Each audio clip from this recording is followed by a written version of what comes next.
भगवान ने बुलाया, आओ सभा में, तूने इसी मणि के लिए मेरी को चोरी लगाया था, ये मणि दे जाओ। आज सत्राजित पूरे सभा में लज्जित हो गया। आज मैं आपके विषय में जानता नहीं, लेकिन हुकारी मार देता हूं कि फलाने तो बहुत खराब है, ये ऐसे हैं, वो वैसे हैं। आया ना बोलो, क्या तुम देखा है? आंख देखी है? कौन देखा? आंख देखा, और बोला कौन? बोले मुख। देखा कौन? आंख। बोला कौन? मुख। सुना कौन? कान। बोला कौन? मुख। सारा पाप, सारा मन, सारा विचार, सब कुछ इसी को कंट्रोल हो जाएगा। कब होगा? जब ये मन विचार आप किसी गुरु को सौंप दोगे तो आपका मन विचार सब बदल जाएगा, इसमें कोई संशय नहीं। यही बात कह करके सत्राजित लज्जित होकर के सभा से चला गया। अब धीरे धीरे एक दिन की बात है, भगवान ने सत्राजित को बुलाया, बड़ा उदास हो। क्या कारण है? बोले महाराज, झूठ मूठ को आपको कलंक लगाया, मेरी कलंक, मेरा मन स्थिर नहीं है, तो क्या करना चाहिए?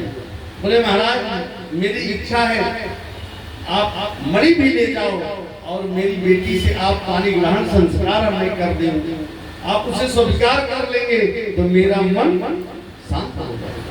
भगवान ने कहा, मैं इसके लिए तैयार हूं, लेकिन कन्या ले लूंगा पर मणि नहीं लूंगा, मणि नहीं लूंगा। क्यों?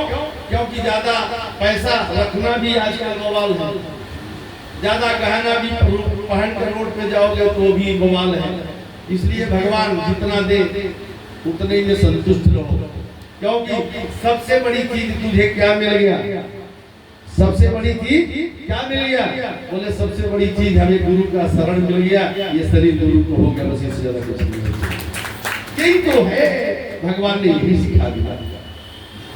बहुवीर्याम चिंता शील रूपद गुणात्मना। बहुत भाव से, बड़ी सुंदर से महाराज भगवान का तीसरा विवाह हुआ सत्यभामा से। प्रेम से बोलिए सत्यभामा मैया की। भगवान ने विवाह करके अब धीरे धीरे द्वारिका में सब रहने लगा।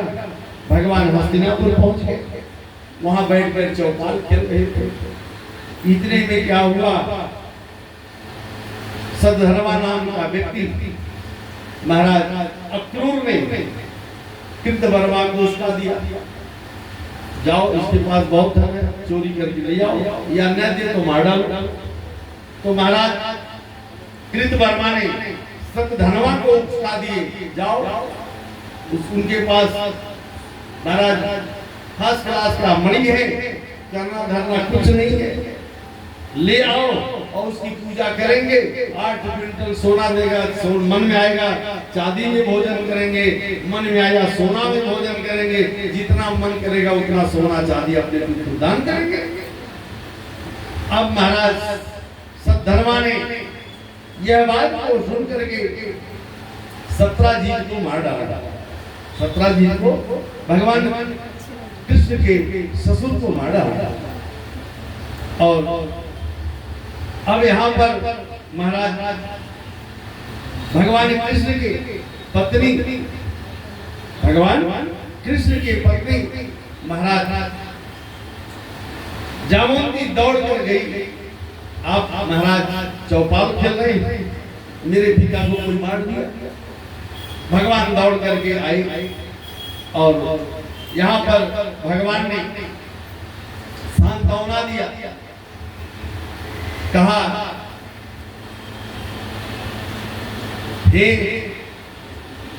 जामुंती, ये ध्यान देना, भगवान कहते हैं जीव को विशेष ध्यान देना चाहिए। आया है सो जाएगा राजा रंग फकीर, कोई सिंहासन चढ़ चला, कोई कोई बंधन जी। जो जैसा अपना भाव बनाया होगा वैसा उसे जाना पड़ेगा।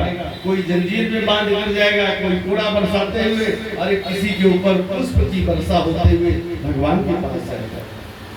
बोले महाराज जो अधर्म, बोले ये जीव दुराचारी मार्ग पर चला है और चलते चलते अपने जीव को कभी सुधारने का प्रयत्न नहीं किया, वह तो कोड़ा बरसाते हुए नरक में जाएगा। बोले महाराज अगर सुधारना चाहता है तो बोले सुधारने के लिए किसी गुरु के शरण में चले जाना, और जिस दिन गुरु के शरण में चले जाओगे तुम्हारा जीवन सुधर जाएगा और पुष्प की वर्षा होते हुए तुम्हें विमान पर ले जाएगा। ये भगवान की कृपा। इस प्रकार से भगवान ने यहाँ पर अपने ससुर नाती पोता आए हैं और सत्राजी के नाती आकर के अपने नाना को पिंडदान किए। पिंडदान करने के बाद उन्हें मुक्त कराए हैं। भगवान ने कहा मेरे पास कोई रहता जरूर है, मेरे पास है कोई, लेकिन उसे मुक्ति नहीं हो सकती। मंदिर में जाना एक कर्म है, लेकिन कर्म को कैसे हमें बनाना है। बोले मंदिर तो ये आपका कर्म है, पूजा करना कर्म है, विवाह करना कर्म है, पढ़ाई लिखाई करना कर्म है, लेकिन उसी कर्म में आप अपना मन विचार, भगवान कह रहे हैं मन विचार किसी के गुरु के एकदम गुरु के समझ में आपके आ जाए। सूजरा देखे होंगे आप लोग, उसमें एक धागा होता है, सूजरा में छेदा होता, साग धागा प्रवेश होता है, और वही धागा क्या करता है, बोले पुष्प को माला बना देता है। तो ये गुरु कैसा है, बोले सुई तो है, सुई है पर भक्त को सुई चुभेगी नहीं और तुझे भगवान में पिरो देगा। ये गुरु